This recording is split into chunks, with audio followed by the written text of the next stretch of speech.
नमस्कार। कहानी गोल्ड में आज सुनिए मंझे हुए लेखक तेजेंद्र शर्मा जी की लिखी कहानी रेत के शिखर। दोस्तों, मूलतः पंजाबी भाषी तेजेंद्र शर्मा समकालीन हिंदी कथा साहित्य के अग्रणी लेखकों में शामिल हैं। अपनी कहानियों के माध्यम से वे पाठकों को एक नए अनुभव संसार में ले जाते हैं। दोस्तों, तेजेंद्र शर्मा ने हिंदी कहानी को नए थीम और परिवेश दिए हैं। उनकी कहानियां हमें झकझोर देती हैं और एक नए जगत की सच्चाइयों से हमारी पहचान कराती हैं। काला सागर, ढिबरी टाइट, बेघर आंखें, दीवार में रास्ता और कब्र का मुनाफा उनकी चर्चित कृतियां हैं।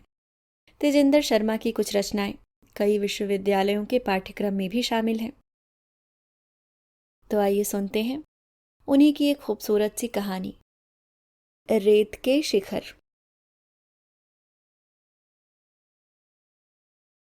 दीपा के चले जाने के बाद भी मंजुला काफी देर तक खिड़की में खड़ी रही और तब तक हाथ हिलाती रही जब तक कि दीपा आंखों से ओझल नहीं हो गई। दीपा आज पूरे 5 वर्ष बाद उसे मिली थी, उसके कॉलेज के समय की सहेली। बीए एमए दोनों ने साथ साथ ही किया था। खिड़की के पल्ले सरकाकर मंजुला कमरा ठीक करने लगी। नाश्ते की प्लेटें हटाकर उसने दीवान की चादर ठीक की। सब कुछ व्यवस्थित करने के पश्चात उसने एक लंबी सी सांस ली और वहीं कारपेट पर बैठ गई। आज का दिन अच्छा बीत गया था। बहुत दिनों बाद जैसे वह कुछ तरोताजा महसूस कर रही थी। जब से उसने अपनी रिसर्च छोड़ी है, एक अजीब सा खालीपन उसके जीवन में भर गया है। दीपा के साथ उसकी बहुत सी चुलबुली यादें जुड़ी हुई हैं। दीपा पिछले 4 वर्षों से कॉलेज में लेक्चरार है और उसका तबादला इसी शहर में हो गया है। मंजुला को यह जानकर बहुत राहत महसूस हुई। अब उसका अकेलापन कुछ कम हो जाएगा। उसका मन हुआ कि वह आज फिर अपना पसंदीदा संगीत सुने। वह उठने को हुई। उसे लगा कि सोफे पर कोई पुस्तक पड़ी है। शायद दीपा ही भूल गई थी। मंजुला ने फिर उठाकर अनायास ही पन्ने पलटने शुरू कर दिए। आधुनिक कविता में छायावाद लेखक का नाम पढ़कर मंजुला चौंक उठी। डॉक्टर नवीन चंद्र। उन्हीं के मार्गदर्शन में शोध आरंभ किया था मंजुला ने। कितनी महत्वाकांक्षी थी वह भी। आज वह डॉक्टर मंजुला भार्गव होती, किसी कॉलेज में लेक्चरार होती, पर अब तो सब कुछ एक दुस्वप्न बनकर रह गया है। डॉक्टर नवीन चंद्र। शोभ और वितृष्णा से उसका मन भर आया। अधजले सिगार के धुएं की गंध जैसे उसके नथुनों में भर गई और कमरे में एक एक करके अतीत के सारे बिंब उभरने लगे। मंजुला ने एमए प्रथम श्रेणी में पास किया था। पिता फूले नहीं समाये थे। आखिर बेटी किसकी है? उन्होंने प्यार से बेटी का सिर चूम लिया था।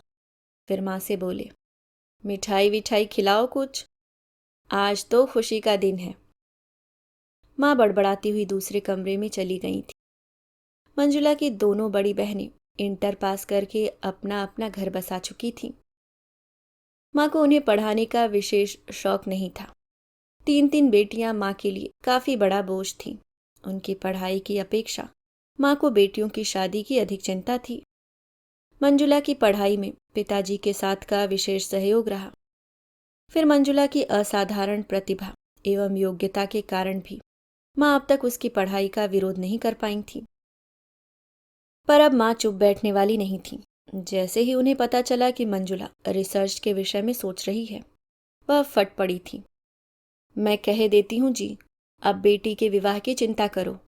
इससे ज्यादा पढ़ गई तो बिरादरी में लड़का मिलना भी मुश्किल हो जाएगा। पढ़े लिखे लड़के मिलते कहाँ हैं आजकल? और फिर हमें कौन सी नौकरी करवानी है? इसके एक बार ब्याह हो जाए तो चाहे पढ़ाई करे या नौकरी। मंजुला को लगा कि माँ आज भी मानसिक रूप से कई बरस पीछे है। मंजुला पढ़ लिख कर कुछ बनना चाहती है और माँ है की। क्या हर औरत की तरह उसकी नियति भी शादी, पति और बच्चे ही हैं? नहीं, वह और पढ़ेगी। साहित्य में उसकी रुचि है। वह शोध करेगी, पुस्तकें लिखेगी और नाम कमाएगी। परंतु माँ के तर्कों के आगे पिताजी की भी एक न चली और मंजुला भी माँ को यह समझाने में असफल रही थी कि इस तरह जीने में कोई सार्थकता नहीं। और फिर वही हुआ जो माँ चाहती थी। मंजुला का महेश से विवाह। इंटर पास महेश, जो व्यवसाय में रत, पढ़ाई की अपेक्षा पैसे कमाने में महेश की अधिक रुचि। दोष महेश का नहीं, उसके संस्कार ही ऐसे थे। परिवार में सभी प्रायः मिडिल और मैट्रिक ही थे। वही संभवतः सबसे अधिक पढ़ा लिखा था। पिछली कई पीढ़ियों से चला आ रहा बिजनेस ही उसे विरासत में मिला था। स्वयं महेश को भी कभी पढ़ाई की कमी महसूस नहीं हुई थी। वह अपने धंधे में निपुण था और अच्छी आमदनी भी थी। किसी भी वस्तु की कमी नहीं थी। माँ इसी में बहुत प्रसन्न थी। पढ़ाई ज्यादा न सही, पर खानदान कितना अच्छा है। 3 बिल्डिंगें, 2 गाड़ियां, राज करेगी मेरी बेटी। और माँ ने बेटी का विवाह बिल्डिंगों और गाड़ियों से कर दिया था। नए माहौल में मंजुला को काफी असुविधा महसूस होने लगी थी। सुबह होते ही महेश जल्दी जल्दी नहा धोकर नाश्ता करके काम पर चला जाता। घर में नौकर चाकर थे, इसलिए कुछ खास काम भी नहीं होता था। सास की सेवा और पति की प्रतीक्षा में ही दिन बीत जाता। मंजुला जल्दी ही इस दिनचर्या से ऊबने लगी थी। पहले तो वह रात की प्रतीक्षा करती थी, किंतु अब तो रात के नाम से भी उसे उबकाई सी आने लगती थी। महेश दिन भर का काम से थका घर आता और रात को अपने शरीर की उत्तेजना शांत करके सो जाता था।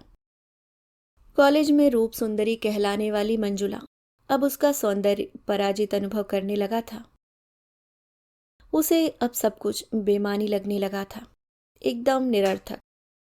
उसके भीतर का साहित्यकार जो संबंध अपने पति से जोड़ना चाहता था, उसका तो उसे अवसर भी नहीं मिला। महेश एक मजदूर प्रकृति का व्यक्ति था और मंजुला उसमें एक कलाकार को तलाशती रह गई। एक दिन हिम्मत करके महेश के सामने अपने आगे पढ़ने की इच्छा व्यक्त कर दी और मंजुला बहुत प्रसन्न हुई जब महेश ने कोई आपत्ति नहीं की। तुम्हारी इच्छा है तो जरूर पढ़ो, रिसर्च करके डॉक्टर बनो। मैं भी फक्र से कह सकूंगा कि मेरी पत्नी डॉक्टर है। वैसे मुझे थोड़ा मुश्किल लग रहा है यह काम। अब शादी के बाद तुम कर सकोगी पढ़ाई। इसमें मुश्किल ही क्या है। हमारे एमए के प्रोफेसर डॉक्टर मेहता के मित्र डॉक्टर नवीन यहीं यूनिवर्सिटी में रीडर हैं। डॉक्टर मेहता ने मुझे अपना रेफरेंस दिया था। अगर आप कहें तो उनसे बात कर देखूं। महेश को तो कोई आपत्ति नहीं थी, पर मंजुला भूल गई थी कि घर में एक सास भी है और उसकी सास तो मंजुला की माँ से भी पुराने विचारों की नारी है। मंजुला की सास को जब पता चला कि मंजुला रिसर्च शुरू करने वाली है तो वह फट पड़ी। अरे हमारा भी तो एक जमाना था। घर की बहू घर से बाहर कदम रखती थी तो अपने पति के साथ। यहाँ तो नज़ारा ही उल्टा है। इतना ही पढ़ाई का शौक था तो बैठी रहती बाप के घर। शादी की इतनी क्या जल्दी थी। अरे घर में कोई पोता खेले यह तो सोचा नहीं और बस पढ़ाई करेंगी मेम साहिबा। मंजुला जहर का घूंट पीती रही और सब सुनती रही। फिर उसकी सास का कसूर भी क्या था। वह उन भारतीय संस्कारों को लेकर जी रही थी जिसमें नारी के लिए अपने व्यक्तित्व को स्थापित करना एक बड़ा अपराध है। मंजुला जब डॉक्टर नवीन चंद्र से मिली तो उन्होंने बहुत प्रोत्साहित किया था। तुमने ठीक ही सोचा है। इतनी पढ़ाई करने के बाद केवल घरेलू पत्नी बनकर रहो यह तो कोई बात न हुई। आज की औरत केवल चूल्हे चौके तक ही सीमित नहीं। पीएचडी कर लोगी तो लेक्चरशिप तो कहीं नहीं गई। डॉक्टर नवीन ने विषय भी स्वयं ही सुझाया। मंजुला की सास अब महेश के कान भरने लगी। अरे बेटा देख, पड़ोस में राजेंद्र और गणेश की शादियों को साल भी पूरा नहीं हुआ। बच्चों की किलकारियां घर में सुनाई देने लगी हैं। आस पड़ोस की औरतें अब तो बातें बनाने लगी हैं। बहू को कह पढ़ाई छोड़े और गृहस्थी में रुचि ले। महेश के परुष पर सीधी चोट की थी माँ ने। एक रात जब मंजुला नोट्स बना रही थी, महेश झल्ला उठा। यह क्या झंझट पाल लिया है तुमने। इतनी आसान नहीं है डॉक्टरेट की पढ़ाई। फिर अगर तुमने पूरी कर भी ली तो क्या फर्क पड़ जाएगा। क्या मिल जाएगा तुम्हें। पति, घर, गाड़ी, इज्जत, यही सब होता है जिसकी चाह होती है एक औरत को। आप भी ऐसा ही सोचते हैं। आपको भी लगता है कि पढ़ाई बेकार की वस्तु है। कला के बिना यह जीवन कितना नीरस रह जाता है। सूक्ष्म भावनाओं से ही जीवन में रंग बहार आती है। या आर्ट और कला से अधिक बेकार की वस्तु तो कोई है ही नहीं। जब भूख लगती है तो प्रेमचंद के उपन्यास भूख नहीं मिटाते। महादेवी और पंत की कविताओं का बिस्तर बनाकर सो नहीं सकते। कोई बात है कि मैं यहाँ बिस्तर पे अकेला पड़ा हूँ और तुम नोट्स बनाए जा रही हो। मंजुला महेश का आशय समझ गई थी। किताब बंद करके वह महेश के पौरुष को पूर्णता प्रदान करने के लिए आ गई थी। अपने पति को वह यह नहीं समझा सकती थी कि पुरुष को पूर्णता प्रदान करने में स्वयं के अधूरे रह जाने का एहसास कितना पीड़ादायक है नारी के लिए। क्या उसे अपने व्यक्तित्व को पूर्ण बनाने का अधिकार नहीं? नहीं, वह छोटी छोटी बातों से विचलित नहीं होगी। और मंजुला नए उत्साह से अपनी पढ़ाई में जुट जाती। अब घर की जिम्मेदारियों के प्रति और सजग हो गई थी ताकि उसके पति या सास को कोई शिकायत का मौका न मिले। पर नोट्स तैयार करके नियमित रूप से डॉक्टर नवीन को दे आती। मंजुला का उत्साह और लिखने की गति देखकर डॉक्टर नवीन भी चकित थे। भाई, इतनी लगन और इतना उत्साह मैंने आज तक अपने किसी विद्यार्थी में नहीं देखा। और जिस गति से तुम लिख रही हो, मुझ में तो पढ़ने की उतनी गति है नहीं। देखो ना, पिछले सप्ताह जो नोट्स तुम दे गई थी वो तो अभी देख भी नहीं पाया। मंजुला को डॉक्टर नवीन के लापरवाही से काफी निराशा हुई। अपने क्षोभ को छिपाते हुए बोली, सर कोई बात नहीं, मैं आज के नोट्स भी छोड़े जा रही हूँ, आप इकट्ठे देख लीजिएगा। पर मैं कुछ एक पॉइंट्स आपसे डिस्कस करना चाहती थी। मंजुला देखो भाई, आज तो मेरा मूड नहीं है कुछ पढ़ने पढ़ाने का। अगली बार आओगी तो ले लेंगे। और डॉक्टर नवीन ने सिगार सुलगा ली। मंजुला को अधजले सिगार की गंध से बहुत नफरत थी। उसके धुएं से जैसे उसे मतली सी आने को हुआ थी। पर मंजुला ने जो काम शुरू किया था उसे पूरा करना था। शोध पूरा करके अपनी आशाओं को मूर्त रूप देना चाहती थी। इसके लिए चंद घंटे सिगार का धुआं भी सह लेती थी। अच्छा, यह बताओ कि तुम्हारे पति ने पढ़ाई की इजाजत कैसे दे दी? डॉक्टर नवीन मुस्कुरा रहे थे। मंजुला उनकी मुस्कुराहट का रहस्य समझ नहीं पाई। कुछ अटकते हुए बोली, मेरे पति काफी उदार विचारों के हैं सर। नहीं, वो बात नहीं। दरअसल अधिकतर पति सुंदर पत्नी को घर में बंद करके रखना चाहते हैं। नहीं सर, अब तो पुरुष के दृष्टिकोण में काफी अंतर आ गया है और मेरे पति भी मेरी महत्वाकांक्षाओं की कद्र करते हैं। मंजुला ने विषय बदलते हुए कहा। उसे डॉक्टर नवीन की चुहल कुछ अच्छी नहीं लगी। वह उन्हें एक गंभीर एवं शालीन व्यक्ति समझती थी। अगली बार अपॉइंटमेंट के बावजूद डॉक्टर नवीन घर पर नहीं मिले। उसे लगा कि वह दिन रात एक करके मेहनत कर रही है, उसका कुछ लाभ नहीं। वह सारे नोट्स लिख भी डाले। जब तक डॉक्टर नवीन उन्हें देखकर सही न कर दें, उसका काम आगे नहीं बढ़ सकता। मंजुला ने मन ही मन तय किया कि वह डॉक्टर नवीन से अनुरोध करेगी कि वह जांचने का काम साथ के साथ कर दें, तो काम जल्दी पूरा हो जाएगा।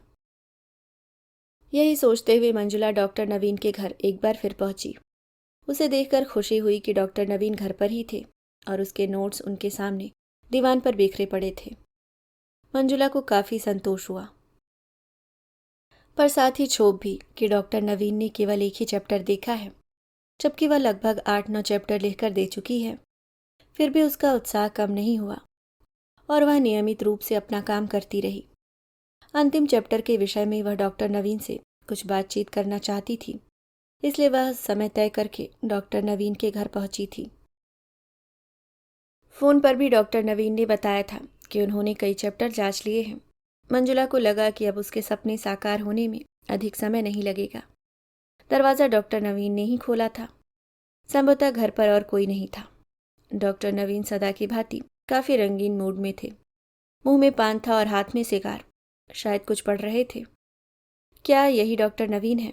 विश्वविद्यालय के वरिष्ठ व्याख्याता, साहित्य के मर्मज्ञ, हिंदी कविता व उपन्यासों पर अनेक समीक्षात्मक पुस्तकों के रचयिता। उनका प्राहा स्वरूप, उनके हाव भाव उनके व्यक्तित्व से बिल्कुल मेल नहीं खाते थे। बैठो मंजुला, उन्होंने दीवान की ओर इशारा किया। मंजुला की आंखें अपनी थीसिस के पन्ने ढूंढ रही थीं, पर आसपास बिखरे पुस्तकों में उसे अपने नोट्स दिखाई नहीं दिए। सर, आपने मेरे नोट्स देखे? डॉक्टर नवीन अलमारी से नोट्स निकाल कर लाए और मंजुला के साथ ही दीवान पर बैठ गए। तुम्हारे हाथ बहुत सुंदर और कलात्मक है मंजुला। मैंने कहीं पढ़ा था कि जिनके हाथ पतले, लंबे व कलात्मक होते हैं उनका हस्तलेख भी बहुत सुंदर होता है। तुम्हारे नोट्स पढ़ते हुए मुझे यही ख्याल आया। तुम्हारा हस्तलेख भी बहुत सुंदर है। मंजुला ने कुछ प्रतिक्रिया की आवश्यकता नहीं समझी। सर, आप मेरे नोट्स जल्दी देख देते तो मेरा काम जल्दी हो जाता। मंजुला का स्वर विनम्र था। अच्छा, यह बताओ कि हम अगर तुम्हारा काम जल्दी कर भी दें तो हमें क्या मिलने वाला है? आजकल के विद्यार्थी अपने गुरु की सेवा करना तो जानते ही नहीं। डॉक्टर नवीन ने शरारती मुस्कान से मंजुला की ओर देखा। ठीक कह रहा हूं ना? तुम हमें गुरु दक्षिणा दो तो हम भी तुम्हारा काम जल्दी निपटा दें। और उन्होंने मंजुला के कंधे पर अपना हाथ रख दिया। मंजुला उठ खड़ी हुई और उसने जलती हुई दृष्टि से डॉक्टर नवीन को देखा। वे अब भी टेढ़ी मुस्कान लिए उसकी ओर देख रहे थे। काम वासना उनकी आंखों में स्पष्ट रूप से झलक रही थी। अरे बैठो भाई। उन्होंने मंजुला का हाथ पकड़कर दीवान पर बिठा लिया। हाँ, तो तुम हमारी दक्षिणा नहीं दोगी? कहते कहते डॉक्टर नवीन ने मंजुला को अपने आलिंगन में बांध लिया। अध जले सिगार और तंबाकू की तीखी गंध से मंजुला का सिर चकरा गया। सब कुछ इतनी जल्दी जल्दी घटित हुआ कि मंजुला कुछ समझ नहीं पाई। यह क्या बदतमीजी है सर? डॉक्टर नवीन को एक ओर झटक कर मंजुला उठ खड़ी हुई। भाई, कुछ पाने के लिए कुछ तो देना भी पड़ता है। डॉक्टरेट की उपाधि ऐसे ही तो नहीं मिल जाती। मंजुला को अपने कानों पर यकीन नहीं हो रहा था। डॉक्टर नवीन का यह रूप आज ही उसके सामने आया। उससे पहले भी कई लड़कियों ने डॉक्टर नवीन के साथ काम किया था, पर क्या डॉक्टरेट की उपाधि के लिए उन्होंने भी इतनी कीमत चुकाई होगी? नहीं नहीं, मंजुला को ऐसी उपाधि, ऐसी डिग्री की आवश्यकता नहीं जिसके लिए उसे अपना मान सम्मान खोना पड़े। अपनी महत्वाकांक्षाओं के लिए वह इतनी बड़ी कीमत नहीं चुकाएगी। उसे ऐसे शिखर पर नहीं चढ़ना है जिसके नीचे भुरभुरी रेत हो और वह कभी भी ढह पड़े। उसे कीचड़ में नहीं धंसना है। मंजुला जल्दी जल्दी सीढ़ियां उतरकर नीचे आ गई। उसके हाथ पैर अभी भी कांप रहे थे। आज वह बस की प्रतीक्षा नहीं करेगी। उसे लगा कि डॉक्टर नवीन अभी भी अपनी बालकनी में खड़े उसे ही देख रहे हैं। उनकी वह वासना परिपूर्ण लालुप दृष्टि जैसे पीछा कर रही हो। सड़क पर उड़ते हुए पत्ते, कागज जैसे उसकी अपनी ही थीसिस के पन्ने हों, जो उड़ उड़कर उसके आसपास बिखर गए हों। अभी आप सुन रहे थे तेजेंद्र शर्मा जी की लिखी कहानी रेत के शिखर। उम्मीद करती हूँ दोस्तों कहानी का आपने लुत्फ उठाया होगा। ऐसी ही और कहानियों के लिए चैनल को सब्सक्राइब करना ना भूलें। धन्यवाद।